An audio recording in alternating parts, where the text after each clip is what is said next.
तो अगर अपने आप को भ्रष्टाचार के उसमें नंगे होने से बचा सकते हो तो बचा लो, क्योंकि हम नंगा करेंगे, एक एक को नंगा करेंगे। तो अभी के लिए टिहरी विधानसभा क्षेत्र के लिए और पूरे उत्तराखंड के लिए ही बॉबी पवार जी बहुत अच्छा काम कर रहे हैं और हम चाहते हैं कि वो आगे भी ऐसा ही काम करते रहें। 26 साल के निर्दलीय प्रत्याशी ने बीजेपी और कांग्रेसी खेमे में हलचल तेज कर दी है। बॉबी पवार जो दम सोशल मीडिया में दिखा रहे थे, अब वो जमीनी तौर पर भी देखने को मिल रहा है। टिहरी सीट से बॉबी पवार निर्दलीय चुनाव लड़ रहे हैं। उनके साथ युवाओं का जबरदस्त समर्थन है। एक तरफ बीजेपी नेता उन्हें सोशल मीडिया का नेता मानते हैं और दूसरी ओर अब बॉबी पवार सोशल मीडिया से लेकर जमीनी तौर पर भी मजबूत होते हुए नजर आ रहे हैं। और कहीं न कहीं बॉबी पवार ने बीजेपी और कांग्रेस प्रत्याशी के नाक में दम जरूर किया है। इस चुनाव में भले ही परिणाम उनके खिलाफ आए, लेकिन उन्होंने दोनों पार्टियों के लिए एक चुनौती खड़ी कर दी है।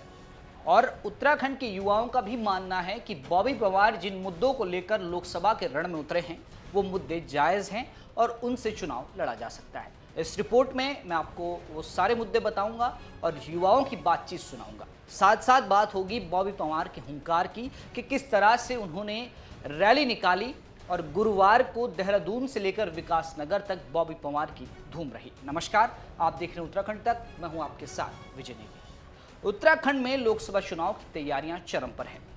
हफ्ते भर में मतदान होना है और उससे पहले प्रत्याशी लगातार प्रचार प्रसार करते हुए नजर आ रहे हैं।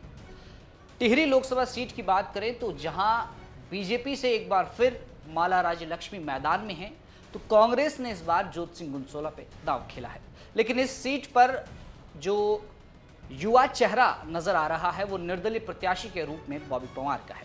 बॉबी पवार बेरोजगार संघ के अध्यक्ष हैं और युवाओं का उन्हें जबरदस्त समर्थन मिलता हुआ नजर आ रहा है।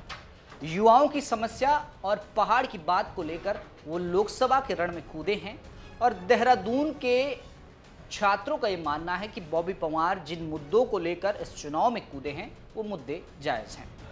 देहरादून के छात्रों से जब बात की गई कि बॉबी पवार जिन मुद्दों को लेकर चुनाव लड़ रहे हैं क्या वो सही है, तो उन छात्रों ने क्या कहा, सुनिए। बॉबी सर अपने आप को बेरोजगार बॉबी पवार लेकर अपना नारा देते हैं। वो इसी वजह से देते हैं क्योंकि उन्होंने वो बेरोजगारी देखी है और उन्होंने वो नीड देखी है। तो अभी के लिए टिहरी विधानसभा क्षेत्र के लिए और पूरे उत्तराखंड के लिए ही बॉबी पवार जी बहुत अच्छा काम कर रहे हैं और हम चाहते हैं कि वो आगे भी ऐसा ही काम करते रहें। मैम, मुझे एक क्रांतिकारी का रूप जरूर सामने आता है कि वो ऐसे मुद्दे उठा रहे हैं जो कि नॉर्मली मुद्दे नहीं उठाए जाते हैं। जैसे भू कानून का मुद्दा है। मैम, हम यूथ है, आगे आने वाला फ्यूचर हमारा है और हम लोगों के लिए अगर जमीनें नहीं होंगी या फिर भू कानून, अगर एक सशक्त भू कानून नहीं आता है और इसी तरीके से कंडीशंस चलती रहती हैं, तो आगे हमारे लिए चीजें मुश्किल हो जाएंगी। उसी के साथ साथ मैम जो पेपर लीक का मुद्दा है। अब बात कर लेते हैं बॉबी पवार ने जो हुंकार भरी है उसकी। गुरुवार को बॉबी पवार ने देहरादून और विकास नगर के बीच एक जबरदस्त बाइक रैली निकाली जिसमें काफी युवा शामिल होते हुए नजर आए। बॉबी पवार लगातार युवाओं की आवाज बनकर जनता के बीच थे। पेपर लीक और भर्ती घोटालों के दौरान बॉबी पवार ने देहरादून परेड ग्राउंड में जमकर प्रदर्शन किए थे। लाठीचार्ज वहां उन पर हुई थी, जेल भी उन्हें जाना पड़ा था, जिसके बाद युवाओं को उन्हें एक बढ़िया सपोर्ट मिल गया और युवाओं में वो काफ़ी फेमस हो गए। उसके बाद से ही युवा उनके साथ जुड़ा हुआ है। देहरादून में जब उन्होंने बाइक रैली निकाली तो उन्होंने कहा कि अगर वो जीतकर संसद पहुंचते हैं तो पहाड़ की बात वो संसद में रखेंगे और युवाओं के मुद्दों पर वो इस चुनाव को लड़ेंगे। साथ साथ उन्होंने बताया कि जो भी भ्रष्टाचारी हैं या जो पेपर लीक जैसे मामलों में लिप्त हैं, उन सब की वो पोल खोलते हुए भी नजर आएंगे। एक बार बॉबी पवार का बयान सुनते हैं। वैसा ही इस प्रदेश और देश के अंदर एक कानून आना चाहिए जिसमें होगा कि एक युवाओं को रोजगार का अधिकार होना चाहिए। नंबर एक बात यह है। दूसरी बात यह है कि जिस प्रकार से भ्रष्टाचार में ये प्रदेश जल रहा है, उस भ्रष्टाचार पर हमारी सरकारें कार्रवाई नहीं कर रही है। दूसरा मुद्दा ये रहेगा कि भ्रष्टाचार पर आज तक किसी सांसद ने नहीं बोला है। अगर राज्य सरकार कार्रवाई नहीं कर रही है, अगर कोई सांसद जुर्रत करता कि संसद के अंदर उस बात को उठाता और 545 जो सांसद है उनके सामने उसको रखता कि उत्तराखंड में ऐसा नंगा नाच भ्रष्टाचार का होता, कहीं ना कहीं शर्म से वो झुकते और कार्रवाई होती।